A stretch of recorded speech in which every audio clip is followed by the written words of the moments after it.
Hello and welcome again to our Life at Focus Physio. Today we're going to talk about the squat. Now, we've posted up a blog post on our website about the squat and there's a lot of details in there. I'm just going to go through a few things that we think are quite important when we're talking about the squat.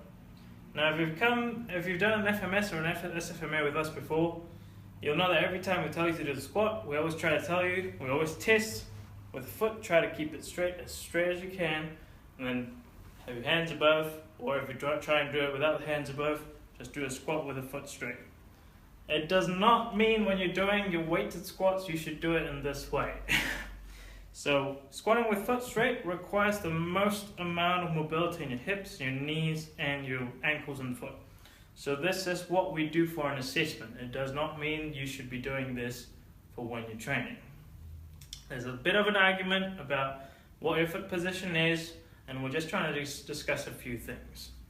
In general, based on what your hips look like, we want to squat according to how your body works. Depends on what your goal is, it may be different.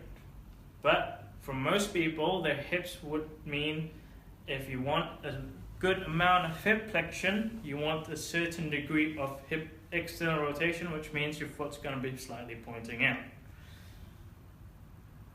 If we try to do that with straight foot and your hip's not shaped in that way, your hip's going to stop and you can't go down any further and your back's going to start to move, and that's not what you want to do with a squat. So you want a certain amount of hip external rotation with the foot pointing out to be able to allow that full squat. Now what else comes into play? Your ankle needs to have enough movement. That's the general consensus. The amount of movement, some people will say 35, 40, 45, around there, whatever you need. But one thing that most people tend to forget is also the tibia, or the lower leg, needs to be able to rotate inward as well. As we move our hips outward here, you should still be able to keep your leg straight to a certain extent. And if that leg can't stay straight as when the hips go out, that means there could be stiffness here, and that could be what's restricting you when you can't squat straight. Now, there's several things you can try and suggestions in terms of how much the foot should go out, but one of the suggestions is the lock and rock, which is quite simple. You just with your feet relatively straight first, squeeze your glutes, and just lift your foot off, and just turn the foot to where it wants to go, and that should be around where you should be doing your squats, that angle. It could be different left and right. Your hip bones can be shaped differently left and right.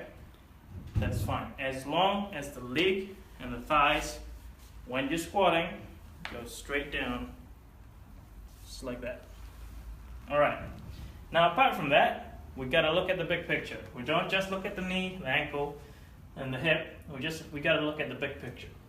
When you're doing a squat, we've got this stick man with us.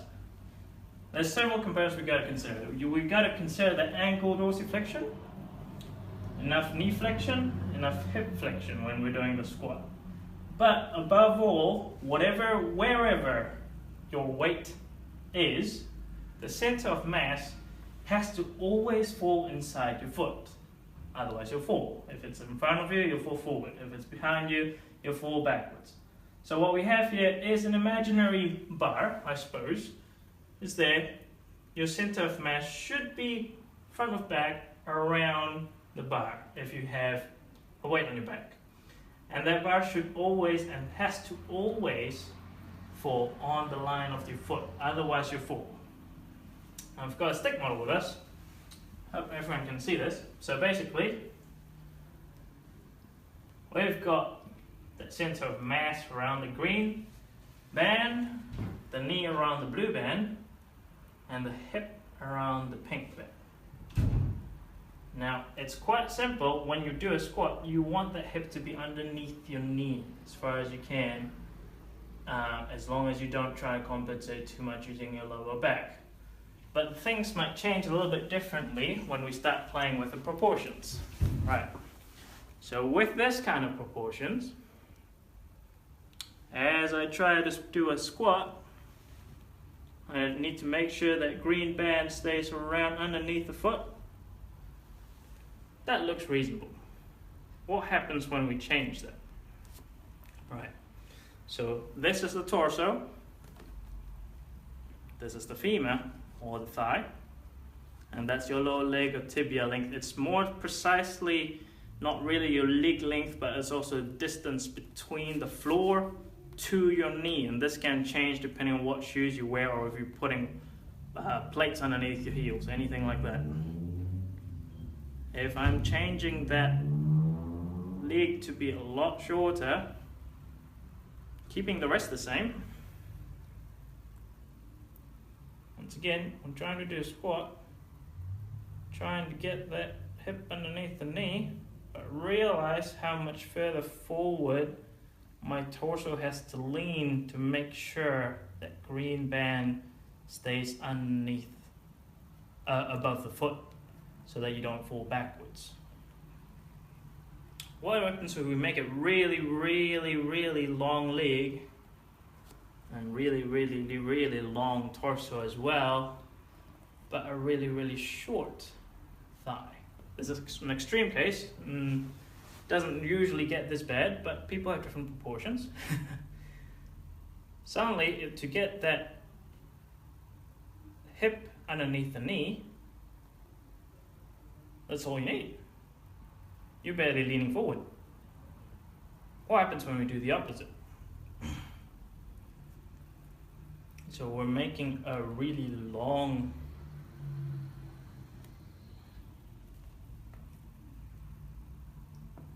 thigh with a really short leg and slightly shorter torso.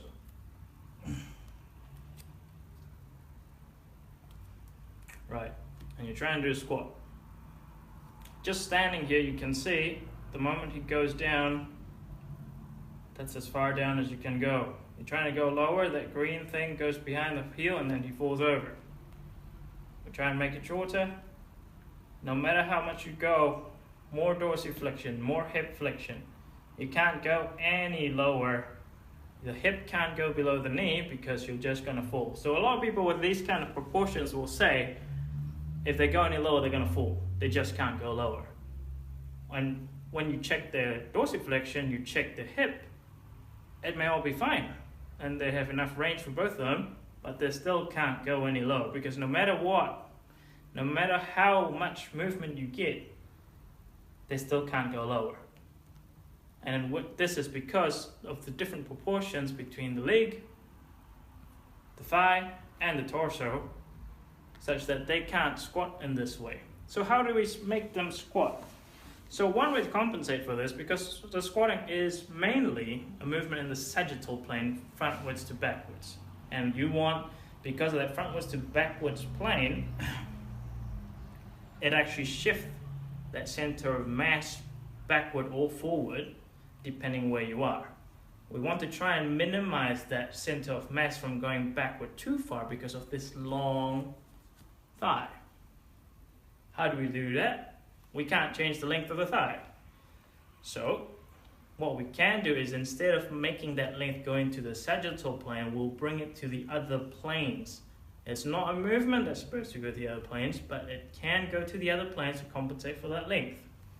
So once again, short leg, long thigh, short torso. When you bring your leg outwards a bit further, suddenly that long thigh starts to look short in that angle. And then when you go there squat, if it's from the front, it'll look like he's going to bring the leg out, but from the side, that's going to start coming on an angle, and from the complete side, he doesn't actually need to bend far to make sure that green band stays on top of the heel on the bottom there. Just like that. Yes, it does change how all your muscles work. It does change how the squat would load up all the different muscles and hips and joints and everything. But it does mean that that person will be able to perform a squat despite their different proportions. I hope this doesn't make anyone too confused. what that basically means is everyone's got different bodies, different hips, different joints, different proportions, different goals. Every person's individual squat, depending how much feet, how wide your feet are, how much feet pointing outward. That's going to depend on your body type and your goals. For the majority of us, it's going to be a certain degree of having the feet pointing out and just doing the squat there. For some people, it'll feel easier just because of your hip, just because of your proportions. That's fine. For some people, it'll be harder just because of your hip, just because of your proportions. Tightness is not a very good reason we should be doing a bad squat. That just means we need to work on the tightness. But for general consensus, most people would say have a certain degree of the feet pointing out. There's a minority that it shouldn't be the case. That's fine. If you have any doubts or questions, you should be asking a health or fitness professional. Have them take a look at your squat, how you should be squatting for your goals, your body, your joints, and your proportions to find the squat that's best for you. Hope that helps. You guys have a good day. Cheers.